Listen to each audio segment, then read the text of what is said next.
What's going on, everybody? The name is Matthew Ginzali. This is my boy Tyson, and welcome to a brand new episode of a show I like to call Reasons to Live.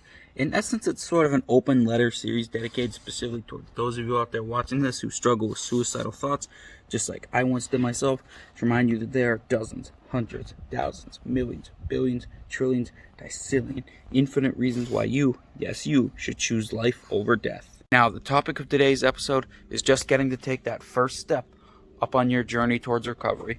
Now, the first step can be one of the most intimidating, scary, hard things in front of you on your path, but it's not. All you got to do is take a little baby step.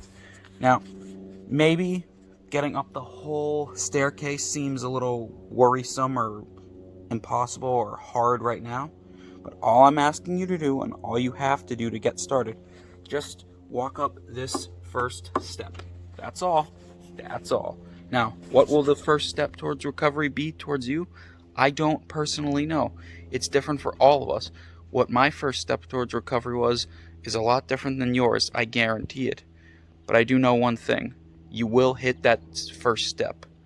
You are strong enough to do it, and hell, you're strong enough to get up that whole damn staircase. It's going to take a while for a lot of us, I know, but I know you're strong enough to do it. When I first got to take my first step towards recovery, it was scary, don't get me wrong. It had to do with just talking to someone I didn't know. Yep. See, the thing is with me, friendships have always come difficult for me. So, my first step that I attribute, on top of a few other things that I don't want to talk about right now, was just having a conversation with a stranger at school at the time. It was scary, yeah, but it paid off in the end, and we became friends. So, just don't worry about it being so hard or anything along those lines. Just take a little baby step to get on the staircase. Yep, that's it. And once you do that, it is such an amazing, rewarding feeling. You don't feel like you can do anything just yet, but you're getting on that track too. And the pit of that feeling is in your stomach, inside of your chest, whatever. You can feel a little tiny sliver of it, and it's such a rewarding feeling. You're going to love it. Alright, before I get going, I would like to have a quick little 1v1 with you, if that's right. Now, down in the link in the description below, I put 5 mental health resources that you can use depending on your mental health situation. For our LGBT friends, I put the Trevor Project and the Trans Lifeline. For those of you out there who've unfortunately had to deal with things such as sexual assault, I put the National Sexual Assault Hotline. And I put the Trevor Project, and the Crisis Text Line, and the National Suicide Prevention Lifeline. Now, I know something like that can be, let's face it, a scary, intimidating thing. So here's what I suggest.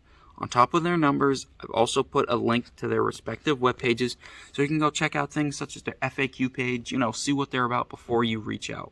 Knowledge is power in these situations. And speaking of knowledge is power, please check out the first article in the link in the description below. That's going to take you to an article by BuzzFeed News that explains in detail what happens when you call the National Suicide Prevention Lifeline or the Crisis Text Line. And it does a really, really good job of just breaking those myths and stereotypes that have come to become a roadblock on our journey up the staircase towards recovery. So just do your own research, my friend. Figure out what appeals to you, what doesn't.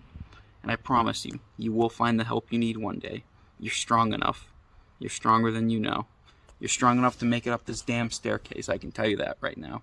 Alright, have a good day, everyone. My name is Matthew Ginzali, and remember, there's always a reason to smile.